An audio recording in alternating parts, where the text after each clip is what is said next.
Hi, we continue in Genesis 39 today as Joseph has left his garment in the hand of Mrs Potiphar and fled and ran outside.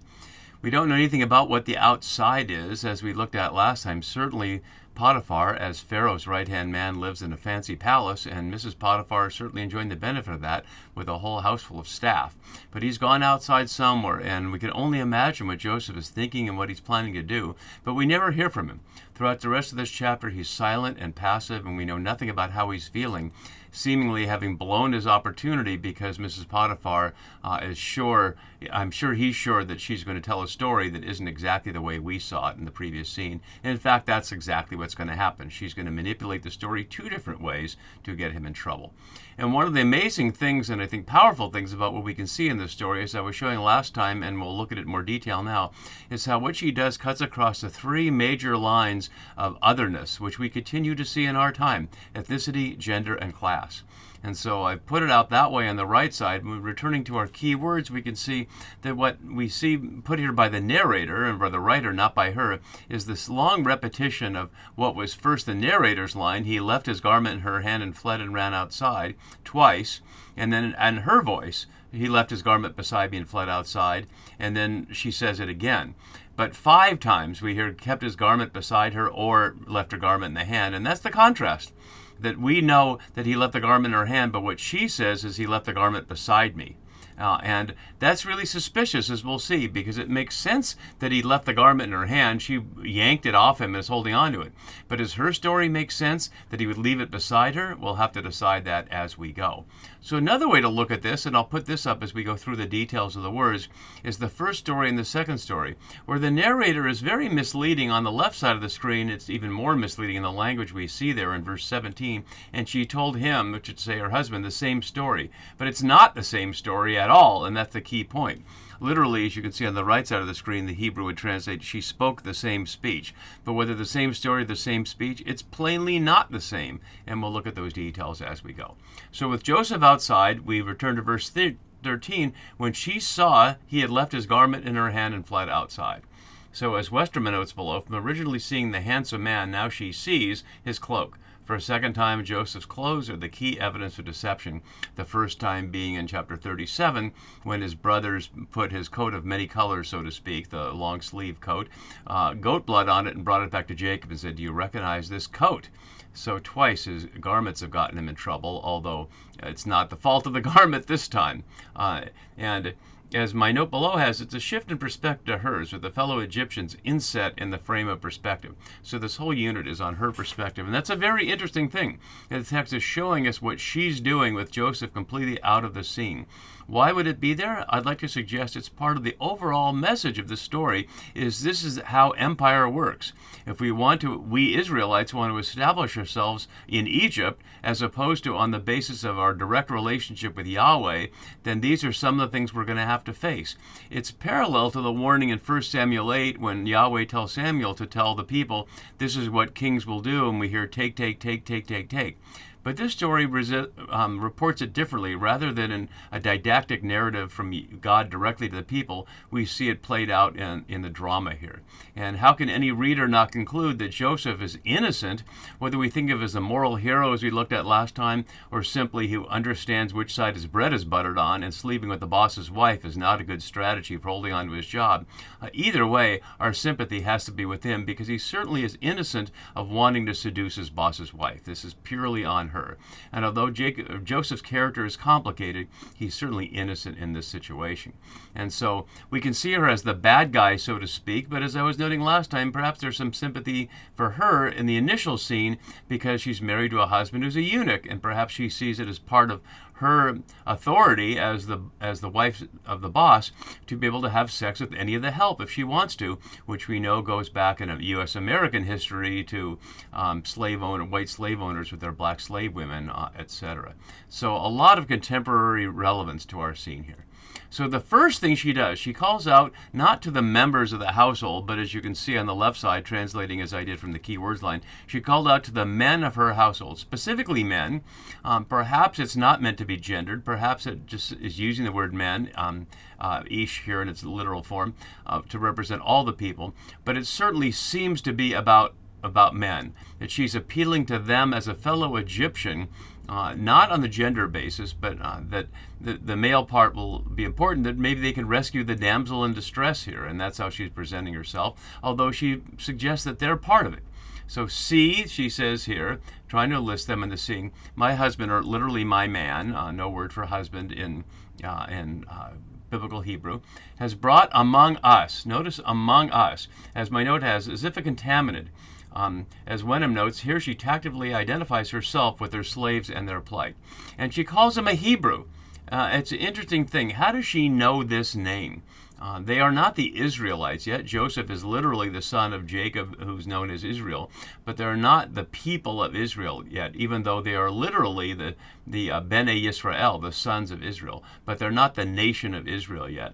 Hebrew means crosser, and as Sternberg has shown in great depth in this long and intricate but a powerful book, how Hebrew is an ethnic slur word used by outsiders, whether the Philistines to get them out of their holes in 1 Samuel, or in this case. As my note below has from Sternberg, the Egyptians, quote, all treat him as if he issued from one of the oddest neighboring Sandbelt tribes.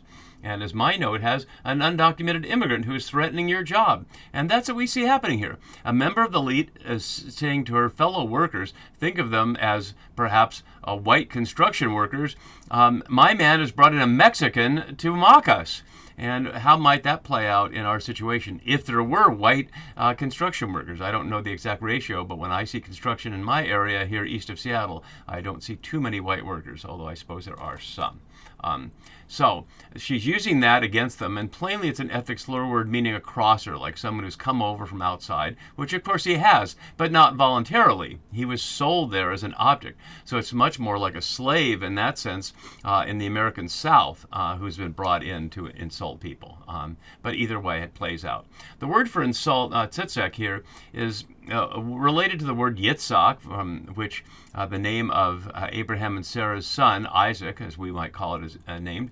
And it has a multiple plays on meaning of both laughter in the ordinary sense, but also like sarcastic, mocking laughter to make fun of or to mock, but also has a sexual connotation. As Westerman notes below, it is no difficult task for her to bring the household to her side. She wins their goodwill by joining them in a covert accusation against the master of the house. In other words, it's his fault, the guy you already don't like. So she's playing it multiple ways, according to Westerman, playing the class base against them in the sense of, look what your boss has done to you and to me as well. She doesn't say what the insult or the mocking is, just the generic comment is good enough. But then she leaves out, of course, what happened is that it was her initiative. He came into me to lie with me, as if it was his initiative. And I cried out, which of course we didn't hear, with a loud voice, which they didn't hear. We were told they were outside the house. Where they were outside the house, we don't know. And where she called out to them at the beginning of this verse and to talk to them, we don't know. Did she go outside to find them somewhere? Why are they outside the house? None of that is told. But apparently they were outside of sound range, so they don't know the fact that they didn't hear her cry out with a loud voice. And she continues, when he heard me, obviously this is still her lie, raised my voice and cried out, he left his garment beside me, rather than in her hand. And as my note asks below, why? Even if her story has him disrobed, that perhaps he took off his garment in preparing to have sex with her, if she cried out with a loud voice, why would he leave that evidence right there and run away either naked or obviously not fully clothed? Why not just grab it and throw it on him? But nobody questions her on that. The servants don't question her, certainly because she's high class, and why would they question their boss no matter what? But her husband doesn't question her for other reasons, because she narrates it differently. So let's see how she does the second time. We don't hear what happens to them. They don't have any response, and we don't know where they went. It's just she makes this speech, and that's all we hear. What could they be thinking? Are they expecting her to call on them when the Lord comes home to say, see, they didn't witness it. All they witness is her telling the story. But there it is. So now when her husband comes home, presumably she can call on them to be in solidarity with her. See, this is what happened. But she doesn't end up doing that. So She kept the garment by her, leaving out the side there, until her lord, his master, came home. Notice, not her man, till his lord came home, making that from Joseph's perspective there. The coming home was literally into the house. This is all about the house, which, as we saw, is a key word throughout of house. We see house here throughout. And then she told the same word, and putting our two stories back up there. Now she says the Hebrew servant or slave, as my note below has, whereas she spoke to the household in terms of foreignness, since they share with Joseph the status of Eved, or slave or servant, she speaks to her husband also in terms of hierarchy. The bare use of Eved in verse 19 down here underscores that Hebrew in this version is simply a means of identification, not arousal of ethnic rivalry. Because as she tells it to him, it's this servant, this staff person that you brought in, whom you have brought among us. So the among us is common. We see the red parts are the parts that are common to both. But came into me, that already has a sexual connotation in the Hebrew, but it doesn't say it directly, because she obviously said it both ways to the servants. He came into me to lie with me. So it wasn't clear enough in itself. But she leaves that out, whether it means to imply his sexual desire for her, which she's lying about, obviously, or just came into the room to insult me. Notice, not us. She makes it sound like it's just one-on-one, and this arrogant servant who's come in to insult the boss's wife. Why doesn't she tell her husband that he was trying to have sex with her? Maybe he knows her. Maybe he knows that she has sex with the servants and wouldn't object to that, but would object to the lowly help insulting his elite wife. She continues, but as soon as I raised my voice and cried out, he left his garment beside me and fled outside. Notice, as soon as is something she adds there, as I put in the blue over here.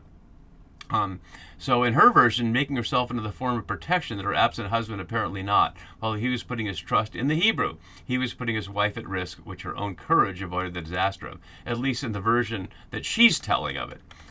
And we don't hear him speak. We don't hear him speak ever, which is an interesting thing. As I was noting in the last video, nobody in this scene ever speaks to anybody by name, but he never speaks at all. And her only words to Joseph were twice, lie with me.